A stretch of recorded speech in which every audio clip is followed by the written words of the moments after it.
उपस्थित सर्व कार्यक्रमाच्या निमित्तानं पाहुणे मंडळी, मनापासून शुभेच्छा देतो आणि राजू भैयाने म्हटलेलं वाक्य मी पुन्हा रिपीट करतो की फक्त जयंती, हारतुरे, मिरवणुका आणि या माणसांच्या विचारापासून मात्र दूर राहणं, अशा जयंतीला अर्थ राहत नाही। जर खरंच जयंती आपण करतोय तर त्या माणसाच्या आचारावरती, त्या माणसाच्या विचारावरती आपलेही आचरण जर होत असेल तर मग ती खऱ्या अर्थानं जयंती होते। जगाच्या निर्मितीनंतर सुरुवातीच्या काळामध्ये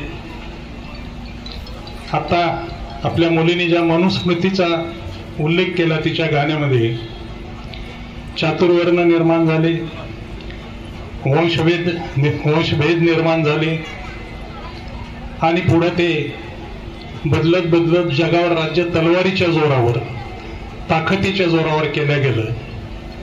स्वातंत्र्यात मात्र हे सगळं बाजूला ठेवून सर्व धर्म समभाव, सगळ्यांना बरोबरीनं, सगळ्यांना सन्मानानं जगण्याचा, वागण्याचा अधिकार दिला तो डॉक्टर बाबासाहेब आंबेडकरांनी। पुढे भांडवलशाहीवरती राज्य गेले, त्यानंतर पुन्हा 90 पासून बुद्धीच्या जोरावर राज्य चालायला लागली आणि आज पुन्हा मनुस्मृतीने डोकं वर देशामध्ये काढलेलं आहे। हे तुम्हा आम्हाला सगळ्यांना अत्यंत घातक आहे। मागच्या 4-5 वर्षाचा काळ बघा, कधी नव्हता एवढा जातीयवाद हा देशामध्ये वाढलाय। मराठी वेगळे झालेत, ओबीसी वेगळे झालेत, धनगर समाज वेगळा झालाय, बौद्ध समाज वेगळा झालाय। कुठल्या दिशेनं आपण चाललोय याचा आजच्या दिवशी शांततेनं एकट्यात विचार केला पाहिजे आणि कुठलीही सुधारणा ही स्वतःपासून केली पाहिजे। दुसऱ्याचं चुकायले, तिसऱ्याचं चुकायले, आमदार असा म्हणला, दांडेगावकर असा म्हटला, याला काही अर्थ नाही। आपण काय आहोत, आपण आपली स्वतःची परीक्षा करून स्वतः जर बदल करून घेतला तर या महामानवांच्या जीवनांना अर्थ राहतो।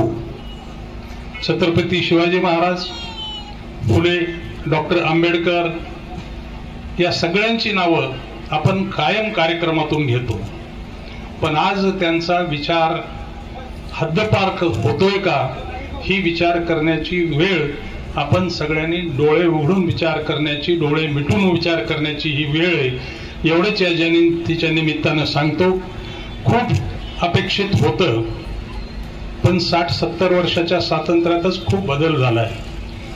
तो बदल होऊ नये म्हणून पुन्हा एकदा बाबासाहेबांनी दिलेल्या मताचा अधिकार प्रत्येक निवडणुकीमध्ये आपण योग्य पद्धतीनं जर केला तर डॉक्टर बाबासाहेब आंबेडकरांचं जीवन सार्थक झालं असं मी समजेन।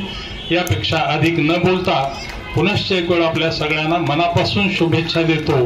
आणि आज ज्या गायिकेची आता आपण 2-3 गीतं ऐकली, माणसाला सुद्धा आणि रुपयाला सुद्धा वेगवेगळी किंमत असते।